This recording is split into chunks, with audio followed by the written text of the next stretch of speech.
لیکن یہ دین جو ہے وہ شریعت اور طریقت کا نام ہے۔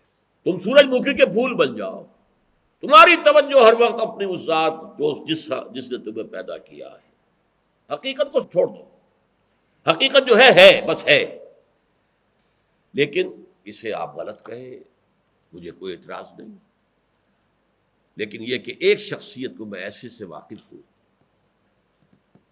جو اہل حدیث بھی کٹر تھے اور صوفی بھی بڑے تھے۔ یہ جو ہمارے ہاں مشہور ہے غزنوی خاندان، مولانا عبداللہ غزنوی آئے تھے اور وہ اپنے تصوف کی بعض آراء کی وجہ سے اور بعض اپنی اہل حدیثیت کی آراء کی وجہ سے افغانستان سے نکال دیے گئے تھے، غزنی سے نکال دیے گئے، تو امرتسر میں آ کر آباد ہوئے۔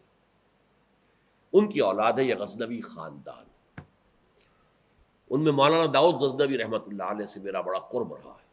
ان کے پھر بیٹے تھے ابو بکر غزنوی، وہ معروف ہیں، کافی لوگ ان سے واقف ہوں گے۔ داؤد غزنوی رحمۃ اللہ علیہ یہ دو متضاد چیزوں کا مجموعہ تھے، تصوف بھی اور اہل حدیثیت بھی۔ عام طور پر اہل حدیث کی ساری توجہ ظاہر پر رہتی ہے، وہ باطن میں جھانکتے ہی نہیں، اندر نہیں جاتے، فلسفے سے کوئی تعلق ہی نہیں، لیکن فلسفہ اور تصوف یہ جڑے ہوئے آپس میں چولی دامن کے ساتھ۔ انہوں نے ایک دفعہ منٹگمری میں جو اب سائیوال کہلاتا ہے آ کر تقریر کی، اہل حدیث مسجد تھی، میں بھی گیا ہوا تھا سننے کے لیے۔ انہوں نے وہ اہل حدیث نوجوانوں سے کہہ رہے تھے کہ دیکھو تم اپنے مسلک پر قائم رہو، ہم غیر مقلد ہیں، ہم کسی کے مقلد نہیں ہیں، نہ ابو حنیفہ کے نہ مالک کے، لیکن کبھی بھی ان ائمہ کی توہین نہ کرنا۔ یہ ہمارے عام نوجوان جو کہتے ہیں ابو حنیفہ کو کیا پتا تھا، ابو حنیفہ کے پاس تو علم ہی نہیں تھا، ابو حنیفہ کو جو ہے علم حدیث میں کورے، یہ توہین کے الفاظ کبھی استعمال نہ کریں۔ اچھا، اس واعظ کے ساتھ انہوں نے مثال دی کہ دیکھیے شیخ محی الدین ابن عربی رحمۃ اللہ علیہ کے سب سے بڑے مخالف شیخ احمد سرہندی رحمۃ اللہ علیہ تھے، دونوں کے لیے رحمۃ اللہ علیہ کہا۔ میں حیران ہو گیا، یہ وہابی آدمی، کٹر وہابی اہل حدیث، اور یہ شیخ ابن عربی رحمۃ اللہ علیہ کہہ رہا۔ خیر میرے دل پر بھی اثر ہوا کہ بڑی وسعت ہے ان کے فکر و نظر میں۔ میری اہلیہ کے چچا تھے، ان کے ایک بیٹے، سب سے چھوٹے بیٹے یہاں مجمع میں موجود بھی ہیں، شیخ فضل الرحمان مرحوم۔ ان کے بہت گہرے تعلقات تھے یہ جو خاندان غزنوی خاندان سے۔ انہوں نے شام کو کھانے پر بلایا، مجھے بھی بلا لیا، میں ان کا داماد ہی تھا نا۔ تو وہاں میں نے کہا کہ حضرت آپ نے شیخ ابن عربی کے ساتھ رحمت اللہ علیہ کے الفاظ استعمال کیے، جبکہ ابن تیمیہ نے کوئی شرعی گالی چھوڑی نہیں ان کے لیے، زندیق، ملحد، اور آپ اہل حدیث ہیں، یہ کیسے ہوا؟ میں ان کی عظمت کا قائل ہو گیا، ان کی آنکھوں میں آنسو آ گئے،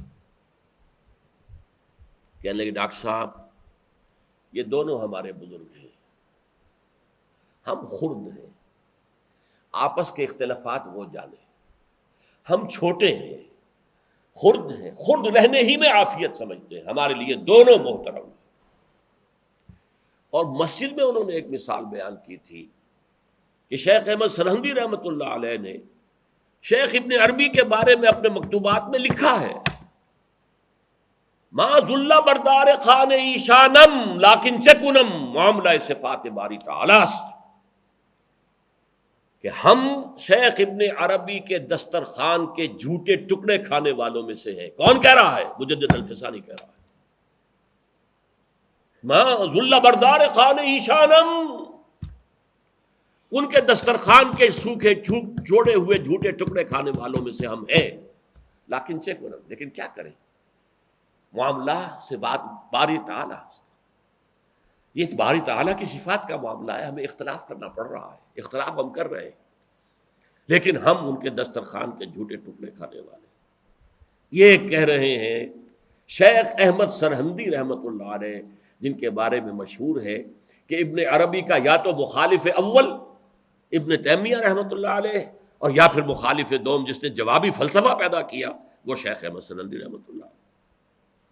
تو یہ ہے کہ ان چیزوں کے بارے میں اپنے سینوں کو وسعت دیجیے۔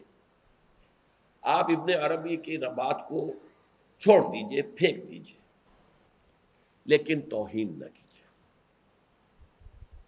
اس کو خام خواہ کفر سے تعبیر نہ کیجیے۔ یہ چیزیں جو ہیں، اور پھر ہمارے سارے صوفیہ جو اس کے قائل ہیں، پھر ان سے بدزنی ہو گئی۔